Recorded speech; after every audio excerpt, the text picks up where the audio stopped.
Azad Samaj party के प्रमुख और नगीना लोकसभा से सांसद चंद्रशेखर आजाद अलीगढ़ पहुंचे। अलीगढ़ में उन्होंने मॉब लिंचिंग में मारे गए औरंगजेब के परिवार से मुलाकात की। इस दौरान उन्होंने औरंगजेब व उसके साथियों पर की गई एफआईआर को गलत बताते हुए इस मुद्दे को संसद में उठाने की बात कही है। इसके साथ ही उन्होंने औरंगजेब व उसके साथियों पर पुलिस द्वारा की गई एफआईआर को गलत बताया और एफआईआर खत्म कराने का आश्वासन दिया है। हाथरस में हुई घटना को लेकर उन्होंने कहा कि हाथरस की घटना सबके सामने है। वहां अगर कोई वीवीआईपी गया होता तो हजारों की तादाद में पुलिस बल मौजूद होता, लेकिन उसे सत्संग में दलित समाज के लोग ज्यादा थे, इसलिए किसी को कोई फर्क नहीं पड़ता और यह घटना हुई। सरकार हरि उर्फ भोले बाबा पर कार्रवाई को लेकर उन्होंने कहा कि बाबा का कहीं कोई नाम एफआईआर नहीं है। उन्होंने मुख्यमंत्री योगी आदित्यनाथ पर निशाना साधते हुए कहा वह बचा रहे हैं कि थोड़ा सा माहौल अच्छा हो जाए। इसलिए अच्छा हो जाए कि जो परिवार दुख में है उनके परिवारों का जो आना जाना लगा रहता है, जो एक तरह का हमारे यहाँ संस्कार व्यवहार है, उससे वो लोग उबर जाएं। लेकिन ये सच में बहुत तकलीफदेह, और मैं आपको स्पष्ट रूप से कहना चाहता हूँ, मैंने उनसे पूछा कि वो क्यों जाते हैं वहाँ, तो वहाँ वो इसलिए जाते हैं क्योंकि उनको लगता है कि जो गरीबी है, बेबसी है, लाचारी है, बीमारी है और जो परेशानियां हैं उनके जीवन में, वो बाबा जी के आशीर्वाद से ठीक हो जाएं। इसलिए जाते हैं वो लोग। अगर उनको एक बार एहसास हो जाए कि ठीक नहीं होगी, उनकी जान जा सकती, तो कभी ना जाएं। मैंने उनको आज कहा है कि वो समझें, पढ़े लिखे लोगों को समझना पड़ेगा कि बाबा के पास जाने से नहीं, बाबा साहब अम्बेडकर के विचारों पे चलने से ज़िंदगी में बदलाव होगा। और इस घर में आके मुझे एहसास हुआ कि ऐसा नहीं कि ये लोग आगे बढ़ने का प्रयास नहीं कर रहे, इस गरीबी बेसब्री की बेटियों को काटने का प्रयास नहीं कर रहे। ये बच्ची है हमारी छोटी बहन, तैयारी कर रही है, ये मेरा छोटा भाई तैयारी कर रहा है। लेकिन इन्होंने पुलिस की भर्ती का पेपर भी दिया था, लेकिन वो पेपर ही लीक हो गया और उसके बाद चुनाव हुआ। अब तक सुन नहीं ली मुख्यमंत्री जी ने कि भाई वो पेपर दोबारा करा दे तो बहुत सारे गरीबों के बच्चों को रोजगार मिल जाए। ये पढ़े लिखे नौजवान मेहनत कर रहे हैं, प्रयास कर रहे हैं कि इनको रोजगार मिल जाए, लेकिन कोई भर्ती नहीं आ रही है।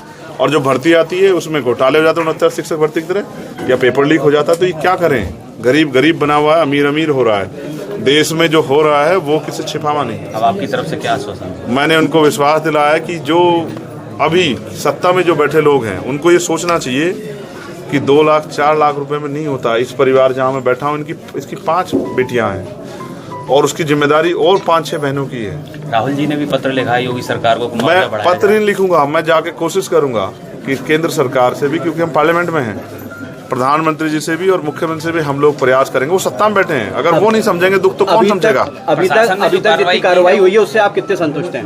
क्या कार्रवाई हुई है? क्या कार्रवाई हुई बताइए।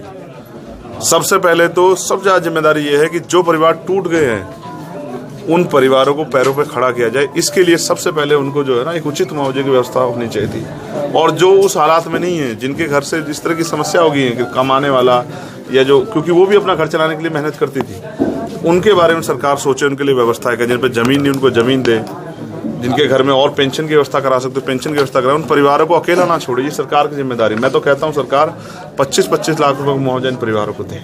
क्या लगता है बाबा पे भी एफआईआर होनी चाहिए? सिर्फ बाबा पे नहीं, हर उस व्यक्ति पे जो इस घटनाक्रम में शामिल हो। सबसे पहले इसकी सीबीआई जांच होनी चाहिए। तो बाबा की अरेस्टिंग होनी चाहिए या नहीं? मुकदमा तो लिखवा दो प्रशासन की, पुलिस साहब, ये तो पत्रकार। सरकार क्यों बच रही है? क्यों सरकार मुकदमा लिखने किसी और की जरूरत है क्या?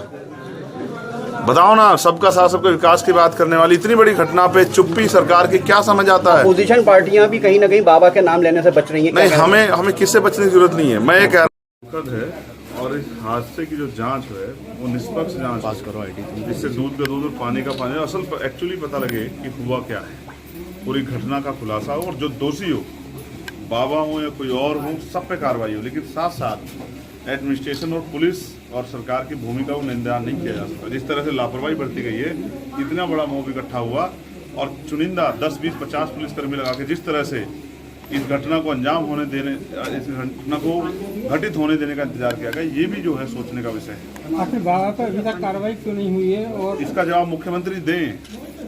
आप क्या चाहते हैं? सरकार और पुलिस सब उनके अंदर है। 80,000 लोगों की परमिशन दी गई थी और इतने सारे लोग बचे हैं, तो इसमें किसकी जिम्मेदारी मानते हैं?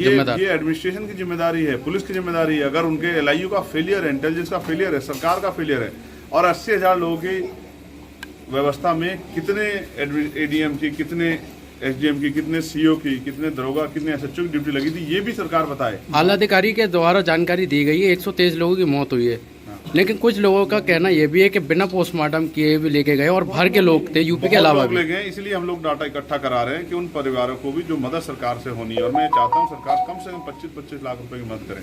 और मैं बाबा को भी ये संदेश के तौर पर कहना चाहता हूँ, अगर वो वास्तविकता में इन परिवारों को अपना परिवार मानते हैं और इनके अंदर इस बात की पीड़ा है, तो वो सामने आके कम से कम 1-1 करोड़ रुपए का मुआवजा इन परिवारों को अपनी तरफ से देने का काम करें।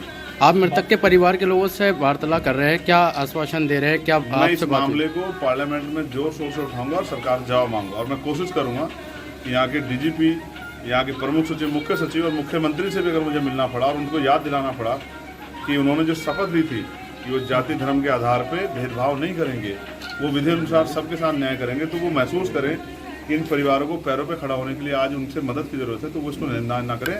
2 लाख 4 लाख रुपए में कोई भला नहीं होता। बाबा के वकील द्वारा एक बयान दिया गया है कि जो वहाँ पर दुर्घटना हुई है उसमें जहरीली गैस का प्रयोग किया गया था, क्या करें? बाबा और बाबा का वकील जो है, ये सब जो है, जो न्यायिक आयोग बना है, जो कमेटी बनी है, उसके सामने रखें, लेकिन वो याद रखें कि इसमें उनका योगदान भी बराबर का है। ठीक।